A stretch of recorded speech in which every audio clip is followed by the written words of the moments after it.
በስመ አብ ወወልድ ወመንፈስ ቅዱስ አሐዱ አምላክ አሜን።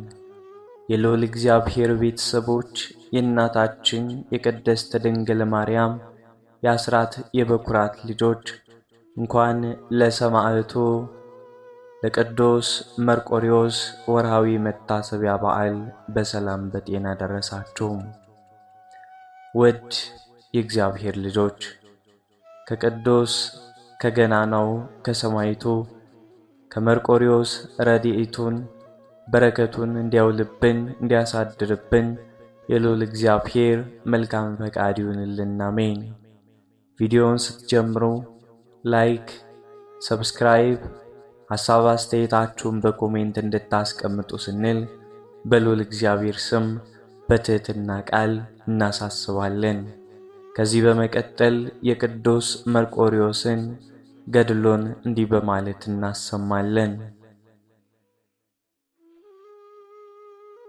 በትዕቢትና በጣዖት አምልኮ በታወከችው የሮም ግዛት ስር ከቀጰዶቅያ ምድር ታሪኩን ለዘመናት የሚያቆይ አንድ ለየት ያለ ቤተሰብ ይኖር ነበር።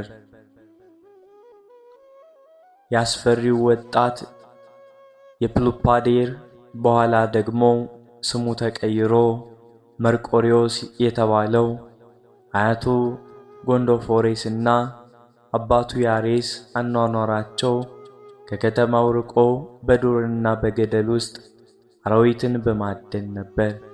እነርሱ እውነተኛውን አምላክ አያውቁም ነበር። ይልቁንም እንደ አባቶቻቸው ልማድ በሰው እጅ ለተቀረጹ መስማትና ማየት ለተሳናቸው ጣዖታት ይሰግዱ ነበር። ሆኖም ግን ፈጣሪ በዚህ ቤተሰብ ውስጥ የሚነሳውን ታላቅ የብርሃን ኮከብ አስቀድሞ ስላወቀ ታሪካቸውን ድንቅ በሆነ መንገድ ሊቀይረው ወሰነ።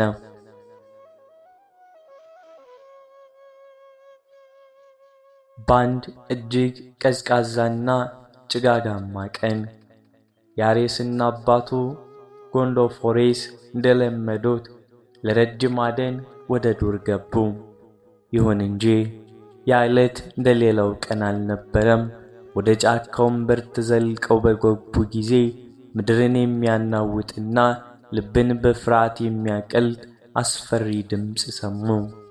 የሰው አካል ያላቸው ራሳቸው ግን የውሻ የሚመስል ምስል፣ ዓይኖቻቸው እንደ እሳት ነበልባል የሚነዱና ጥርሶቻቸው እንደ ጦር የተሳሉ ሁለት ታላላቅ የሰው በላ አውሬዎች ከበቧቸው። ያሬስና አባቱ ጎንዶፎሬስ መሸሽ አጡ። የያዙት ጦርና ቀስት በእነዚህ ግዙፍ ፍጥረታት ፊት እንደ ሳር ቅጠል ቀለለ። አውሬዎቹ በቁጣ ተንደርድረው መጡና አያቱን በቦታው ቀደዱት። ያሬስ አባቱ በዓይኑ ፊት ሲበላ ያየ ተራው የእርሱ መሆኑን አውቆ በተስፋ መቁረጥ ወደ መሬት ወደቀ። ሞትን በሚጠባበቅበት በዚያች አስደናቂ ሰዓት ነገር ግን ድንገት ከሰማይ ሰማያት የሚወርድ ከፀሐይ 7 እጥፍ የሚያበራ ታላቅ ብርሃን በጫካው ውስጥ በራ። የብርሃኑ ግርማ ፍጥረታቱን ሁሉ አስገዛ። ከዚያ ብርሃን ውስጥ ነጭ ልብስ የለበሰ ክንፎቹ የበረዶ ያክል የሚያንጸባርቁ የእግዚአብሔር መልአክም ተገለጠ።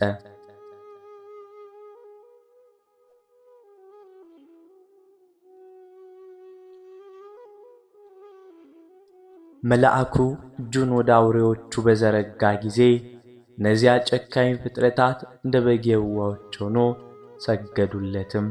ከዚያም የእግዚአብሔር ኃይል በእነርሱ ላይ አድሮ ሰብአዊ ሕሊና ተሰጣቸው። መልአኩ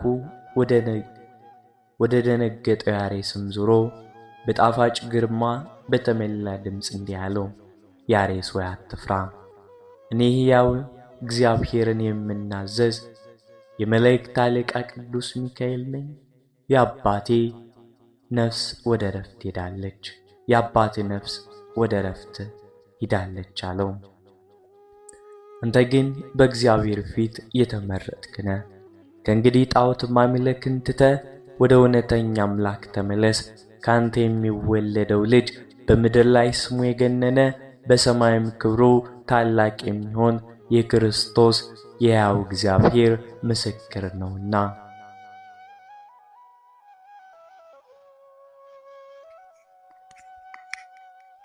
ያሬስም ካለበት ድንጋጤ ሲነቃ መልአኩ ተሰውሮ ነበር። አውሬዎቹም ፍጹም ተገዝተውለት እንደ ጠባቂ ሆነው አብረውት ወጡ። ያሬስ ወደ ቤቱ ተመልሶ የተመለከተውን ታላቅ ድንቅ ለሚስቱ አጫወታት። ሁለቱም በታላቅ ደስታና ፍርሃት ሆነው የጣዖት ምስሎችን በሙሉ ሰባብረው በመጣል በክርስቶስ ስም ክርስትናን ተቀበሉ። ስማቸውም ኖኅና ታቦት ተብሎም ተቀየረ።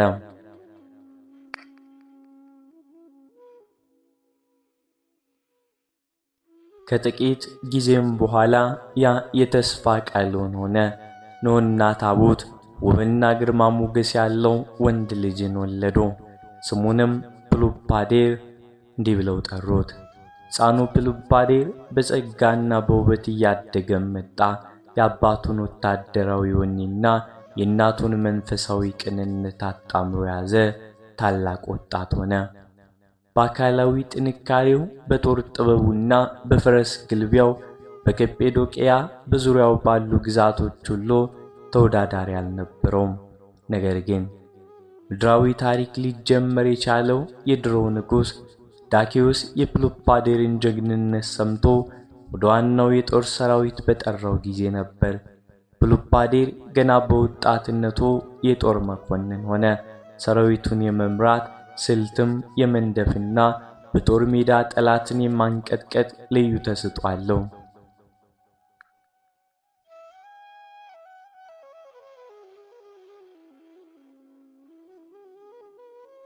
ንጉሥ ዳኪዎስ በጀግንነቱ እጅግ ተደንቆ የመቶ አለቃ የጦር አዛዥ አድርጎ ሾመው። ስሙንም በሮማውያን ዘንድ ከፍተኛ ክብር ወዳለው ስም ቀይሮ መርቆሬዎስ ክርስቶስ አገልጋይ የምስጋና መዝገብ አለው። መርቆሬዎስ በቤተ መንግሥቱም ሆነ በሰራዊቱ ዘንድ ተወዳጅ፣ ፊቱ እንደ መላእክት የሚያበራ፣ ለድሆች ሩሩና በልቡ ግን ክርስቶስን በድብቅ የሚያመልክ ንጹሕ ታላቅ ወጣት ነበር። የዓለምን ክብርና ሹመት ከፊቱ ተደቅኖ ነበር። ነገር ግን ሰማያዊው ጥሪና ለታላቁ ተልእኮ የሚዘጋጅበት የጦር ደመና ከሩቅ እየተንቀሳቀሰ ነበር።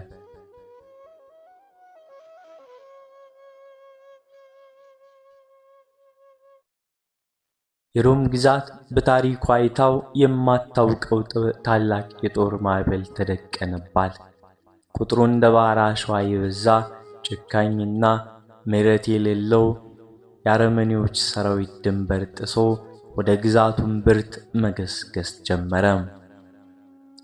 የጦርነቱ ወሬ የደረሰው ንጉሥ ዳኪዎስና መኳንንቱ በፍርሃት ተንቀጠቀጡ። የጠላት ሰራዊት ግዝበትና ጭካኔያቸው ዜና የሮምን ምርጥ የተባሉ ወታደሮች እንኳ ሳይቀር ልባቸው ቅልጥ እንዲል አደረገው።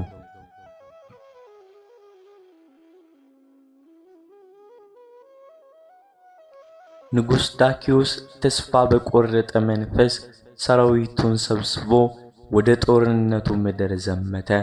በመካከላቸው ግን የአባቱን የኖኅ አምላክ በልቡ የያዘው ወጣት መቶ አለቃ መርቆሬዎስ ነበረ።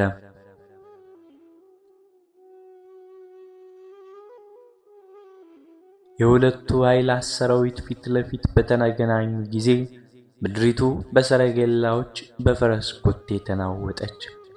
የበርበራውያን ሰራዊት እንደ አንበሳ እያገሳ የሮምን ወታደሮች መክበብ ጀመረ።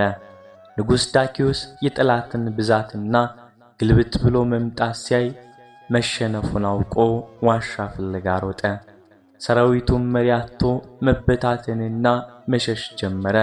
የሮም ክብር መሬት ላይ ወደቀች።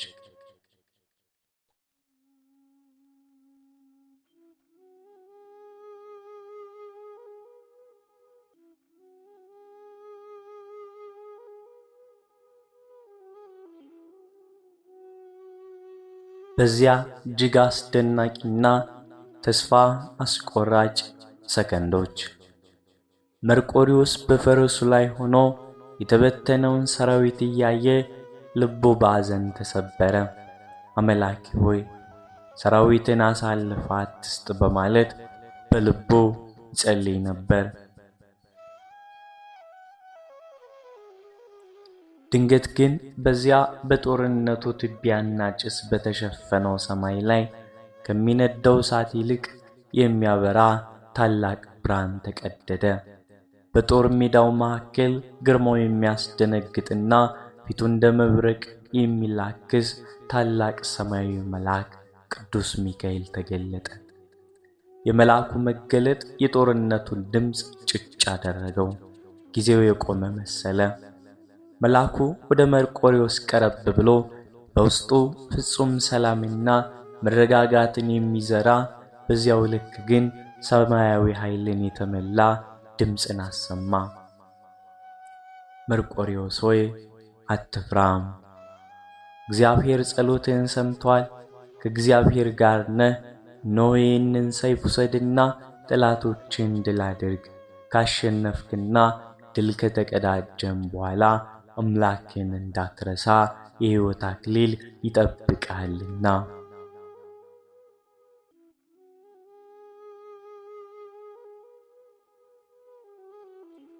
መልአኩ ይህንን ነገር ተናግሮ በብርሃን የሚንቀለቀል ግራና ቀኝ የተሳለ የሚያበራ ሁለተኛ ሰይፍ ሰጠውና ተሰወረ።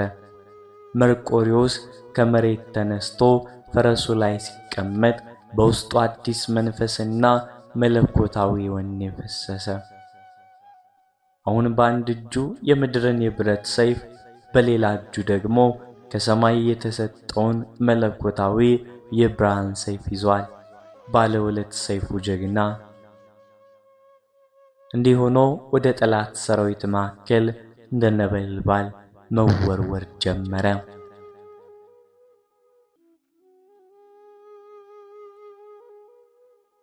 የሰማዩ ሰይፍ ሲወዘወዝ የሚወጣው የብርሃን ነጸብራቅ የጠላትን ዓይን ያሳውር ነበር። መርቆሪዎስ በፈረሱ እየተጋለበ ወደ ግራና ወደ ቀኝ ሲሰየፍ የጠላት ኃይል እንደ ሳር ይረግፍ፣ እንደ ሰምም ይቀልጥ ጀመር። ፈረሱ በጠላት ደም ውስጥ እየዋኘ ብቻውን መቶዎችንና ሺዎችን ማረገ። ሽሽት ላይ የነበሩት የሮም ወታደሮች ይህንን ታምራዊ ጀግንነትም ሲያዩ ተመልሰው ወደ ታላቁ ጦርነት ገቡ። በዚያ ጥቂት ሰዓታት ውስጥ ያ አስፈሪ የጠላት ሰራዊት ፈረሰ። የተረፉትም እጃቸውን ሰጡ። የሮም መንግስት ካልተጠበቀ ጥፋት ሙሉ በሙሉ ዳነች።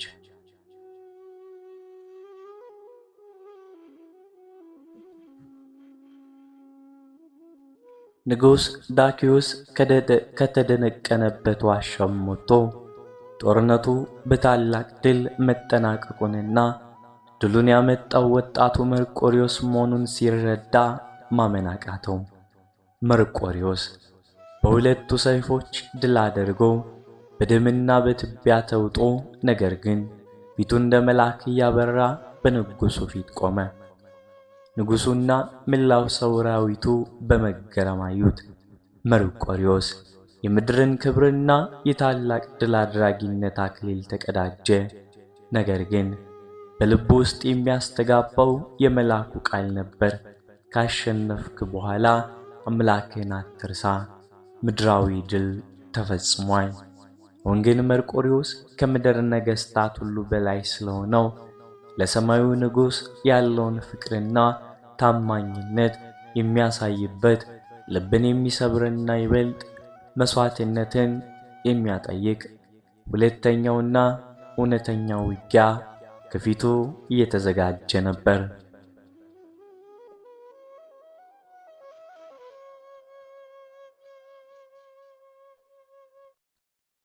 የባርባራውያን ጦርነት ካበቃ በኋላ በመላው የሮም ግዛት ታላቅ የደስታና የድል አዋጅ ተነገረ።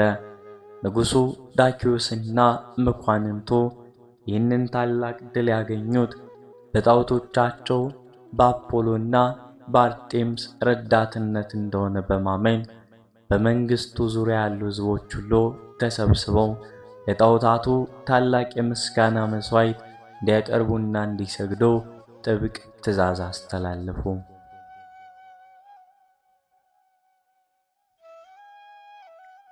በዚህ ጊዜ ግን የድሉ እውነተኛ ባለቤት የሆነው ወጣቱ ጀግና መርቆሬዎስ በክፍል ውስጥ ብቻውን ተንበርክኮ ይጸልይ ነበር።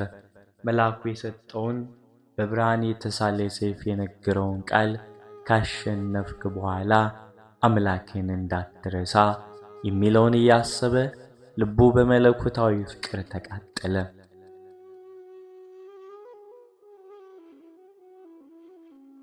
ዓለም የሰጠችውን የምድር አዛዥነት ክብርና ሹመት ከንጉሡ ያገኘውን ሞገስ ሁሉ ከእውነተኛው አምላክ ፍቅር ጋር ሲያነጻጽረው እንደ ጉድፍ ቆጠረው። የጣዖት ማምለኪያ ሰዓቱ ሲደርስ መላው የጦር መኮንኖችና ሕዝቡ በቤተ ጣዖቱ ተሰበሰቡ። መርቆሬዎስ ግን አልነበረም። ንጉሥ ዳክዮስ የሚወደውንና ሕይወቱን ያዳነውን ጀግና መቶ አለቃ ባይኑ ሲፈልግ አጥቶ ወታደሮችን ልኮ በአስቸኳይ ወደ አደባባይ እንዲመጣ አስጠራው። መርቆሬዎስ ጀግንነት የጦር ልብሱን ለብሶ የክብር ቀበቶውን ታጥቆ በንጉሥ ፊት ቆመ።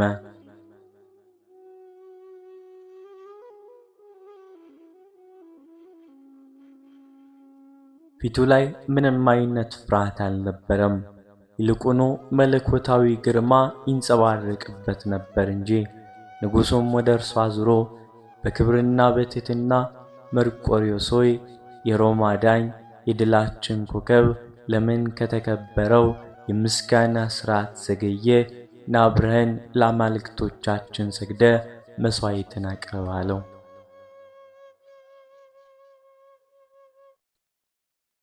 መርቆሬዎስ ግን በጥልቅ ጸጥታና በሙሉ ልብ ጀግንነት ንጉሡን እያየ በዚያ በተሰበሰበው ሕዝብና ሠራዊት ፊት ድምፁን ከፍ አድርጎ እንዲህ አለ። ንጉሥ ሆይ ይህንን ዕድል የሰጠኝና አንተን ከሞት ያዳነ ሰማይንና ምድርን የፈጠረው እውነተኛው አምላክ ጌታ ኢየሱስ ክርስቶስ ነው እንጂ እነዚህ ማየት መስማት የማይችሉ የእጅ ሥራ የሆኑት ጣዖታት አይደሉም። እኔ የሕያው የክርስቶስ አገልጋይ ነኝ፣ ከእርሱ በቀር ሌላ አማልክት አልሰግድም አለ። የኔ አምላኬ ጌታ ኢየሱስ ክርስቶስ ነው። እምሰግደው ለአንድ ለእርሱ ለፈጠረኝ ለልዑል እግዚአብሔር ብቻና ብቻ ነው አለ።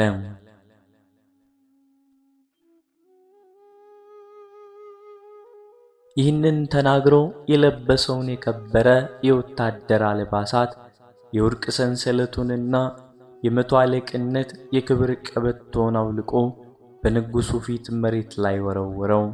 ምድራዊ ሹመትህና ክብር ካንተ ጋር ይቅሩ፣ እኔ ግን የሰማዩ ንጉሥ ወታደር ነኝ አለ። አደባባዩ በድንጋጤ ተዋጠ። ንጉሥ ዳክዮስ በሰማው ነገር ማመን አቅቶት ደነገጠ። መጀመሪያ ላይ መርቆሬዎስን በምክርና በማሸማገል ታላቅ ሀብትና ሥልጣን እንደሚጨምርለት በመንገር ሊያባብለው ሞከረ። መርቆሬዎስ ግን እንደ ሻማ ቀልጦ እንደ ብረት በርትቶ እምነቱን አጸና።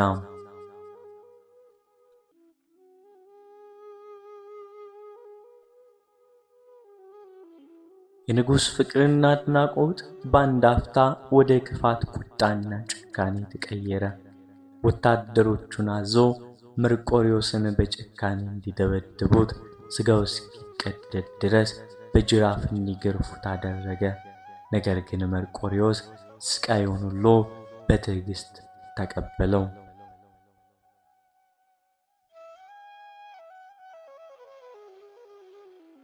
ንጉሡ ይበልጥ ተቆጥቶ ከብረት የተሠራ አልጋ እንዲያመጣና መርቆሬዎስን በዚያ ላይ በሰንሰለት አጥብቀው እንዲያስሩ ታዘዘ።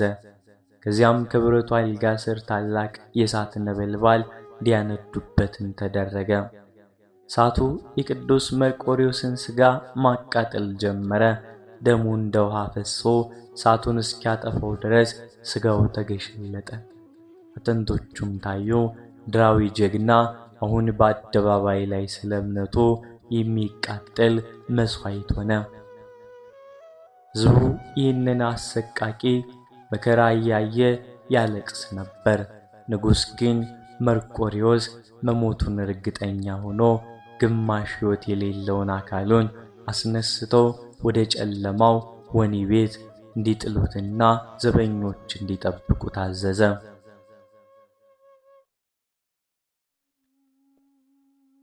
በዚህ አስፈሪና ጨለማ ወህኒ ቤት ውስጥ መርቆሬዎስ በደምና በቁስል ተውጦ የምድር ፍጡር ሊሸከመው የማይችለውን ስቃይ ያስተናገደ ሳለ ድንገት ወህኒ ቤቱ በታላቅ መለኮታዊ ብርሃን ተመላ።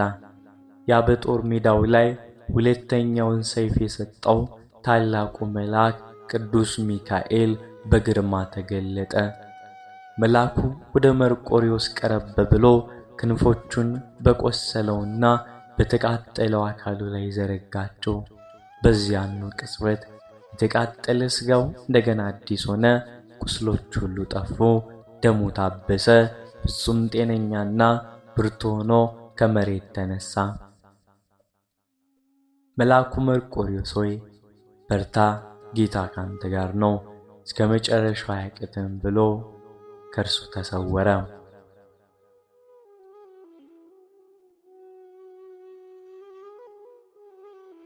በማግስቱ ንጉሥ ዳክዮስ መርቆሬዎስ መሞቱ ወይንም ሊሞት ማጣጣሩን ለማየት ወታደሮቹን ወደ ወህኒ ቤት ሰደደ። ነገር ግን ወታደሮቹ ሲገቡ ያዩት ነገር ፍጹም ሊታመን የማይችል አስደናቂ ታላቅ ታምር ነበር። መርቆሬዎስ በዓይነ ሥጋ የማይታመን ውበት ተጎናጽፎ ፊቱ እንደ ፀሐይ ያበራ ቆሞ እግዚአብሔርን ሲያመሰግን አገኙት። ወታደሮቹ በድንጋጤ ወደ ንጉሥ ሮጠው ያዩትን መሰከሩ። መርቆሬዎስ ዳግም ወደ አደባባይ ሲመጣ ሕዝቡ ሁሉ በአምላኩ ኃይል ተደነቁ። ነገር ግን የንጉሡ ልብ እንደ ፈርዖን ይበልጥ ደነደነ። መርቆሬዎስን በሰማይና በምድር መካከል ታላቅ ድንቅ ያደረገው ይህ ሰማያዊ ጽናት አሁንም ወደ ታላቁና የመጨረሻው የክብር ፍጻሜ እየገሰገሰ ነበር።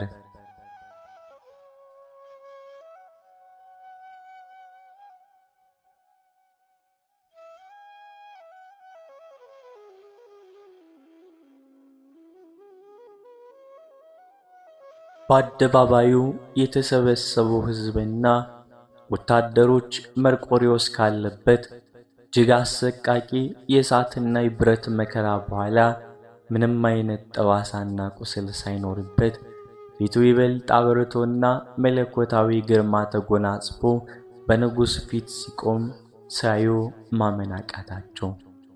ብዙዎች በነገሩ ተደንቀው የመርቆሬዎስ አምላክ እውነተኛ አምላክ ነው እያሉ በክርስቶስ ማመን ጀመሩ።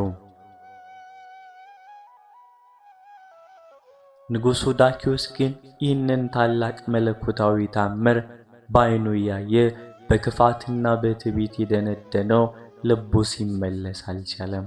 ይልቁኑ መርቆሬዎስ በሮም ከተማ ውስጥ ከቀጠለ ሕዝቡ ሁሉ እርሱን ተከትሎ ጣዖታቱን ሊተው እንደሚችል በጥልቅ ሰጋ።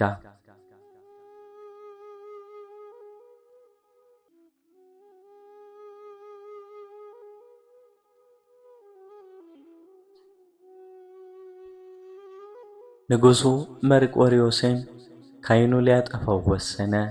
ነገር ግን በጀግንነቱ መላው የሮም ሰራዊትና ሕዝብ ስለሚወደው በዚያው በሮማ አደባባይ እንዲገደል አላደረገም። ይልቁኑ በሰንሰለት አስሮ በብዙ ወታደሮች አስጠብቆ የሰማዕትነቱን ፍጻሜ እንዲቀበል ወደ ግብጽ ምድር ወደ ቂሳርያ እንዲወስዱት ጥብቅ ትእዛዝን አስተላለፈ። ቅዱስ መርቆሬዎስ በረጅሙና አድካሚ የጉዞ መስመር ላይ ሳለ ሥጋው በሰንሰለት ቢታሰርም መንፈሱ ግን ከሰማይ ሰማያት ጋር ተገናኝቶ ነበር። በመንገድ ላይ ሳለ የቅዱሳን ሁሉ ራስና የሰማዕታት አክሊል የሆነው ጌታችን ኢየሱስ ክርስቶስ በታላቅ መለኮታዊ ክብር በብርሃንና በደመና ተከቦ ለቅዱስ መርቆሬዎስ ተገለጸለት። የጌታችን መገለጥ በዙሪያው የነበረውን ምድረ በዳ ወደ ገነትነት ቀየረው። ጌታችን ኢየሱስ ክርስቶስ መርቆሬዎስን በፍቅር ዓይን እያየው በልቡ ውስጥ የዘላለም ሰላም የሚዘራ ታላቅ የምሕረትና የተስፋ ቃል ኪዳንን ሰጠው።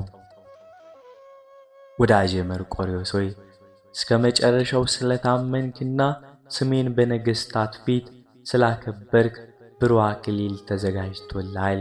እነሆ የማይታጠፍ ኪዳን እሰጥሃለሁ። በምድር ላይ ስሜ የጠራውን መታሰቢያን ያደረገውን በስምህ ለችግረኛ ምጽዋት የሰጠውን ወይንም ታሪክን ያጻፈውን ያነበበውን ሁሉ በሰማያዊ መንግሥቴ እምርልሃለሁ። በጸሎትም የተማጸነውን ሁሉ ከጭንቅና ከመከራ አድነዋለሁ። ቅዱስ መርቆሬዎስ ይህንን ሰማያዊ ቃል ሲሰማ ነፍሱ በሰማያዊ ሐሴት ተመላች። ሞትና ሰይፍ ከፊቱ እንደ ጥቅስ ሳር ቀለሉለት። ኅዳር 25 ቀን ወደ ተዘጋጀበት የሰማዕታት ስፍራም ደረሰ። የሞቱ ፍርድ ሊያስፈጽሙ የተዘጋጁት ወታደሮች ሰይፋቸውን መዘዙ። መርቆሬዎስ ግን ፍጹም ሰላም በሰፈነበት ፊት ወደ ሰማይ አሻቅቦ ያየ የመጨረሻውን ጸሎት አደረገ። ጸሎቱንም ጨርሶ ያንን በምድር ላይ ጠላትን ያንቀጠቀጠውን አንገቱን ለሰይፍ አዘጋጀ።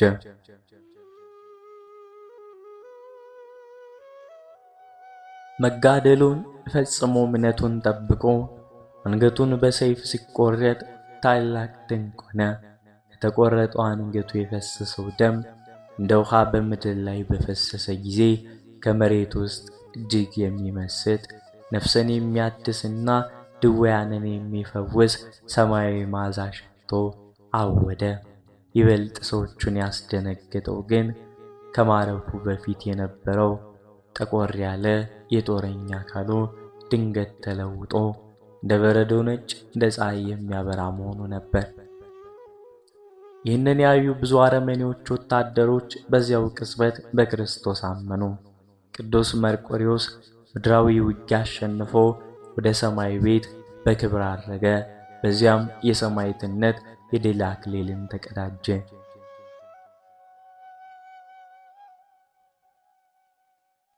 ነገር ግን የእርሱ ታሪክ በአካላዊ ሞት ብቻ አላበቃም።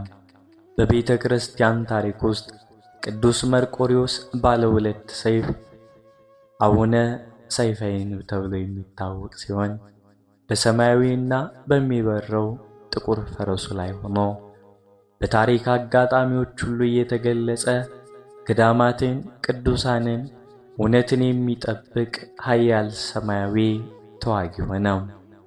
በተለይ በታሪክ ድንቅ በሆነው አቀራረብ ጨካኙና የቤተ ክርስቲያን ጠላት የነበረው ንጉሥ ኡልያኖስ ክርስቲያኖችን ሊያጠፋ በደገሰበት ወቅት ቅዱስ መርቆሬዎስ ከሰማይ በፈረስ ወርዶ በሰይፉ በመምታት ክርስቲያኖችን እምነትን የታደገበት ታሪክ እስከ ዛሬ ድረስ በክብር ይነገራል።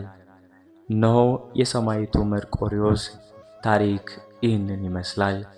ገድሉን ሰምተናልና እኛም እንደ መርቆሬዎስ የክርስቶስ የአምላካችን ስም በጣዖታት ዘንድ ክርስቶስን በማያመልኩት እንመሰክር ዘንድ የእርሱ መልካም ፈቃድ ይሁንልን። አሜን። በረከቱ በሁላችን ላይ ይደርብን። ወስብሐት ለእግዚአብሔር ወለወላዲቱ ድንግል ወለመስቀሉ ክቡር። በዚህ ቆየን። አሜን። እንበል አቡነ ዘበሰማያት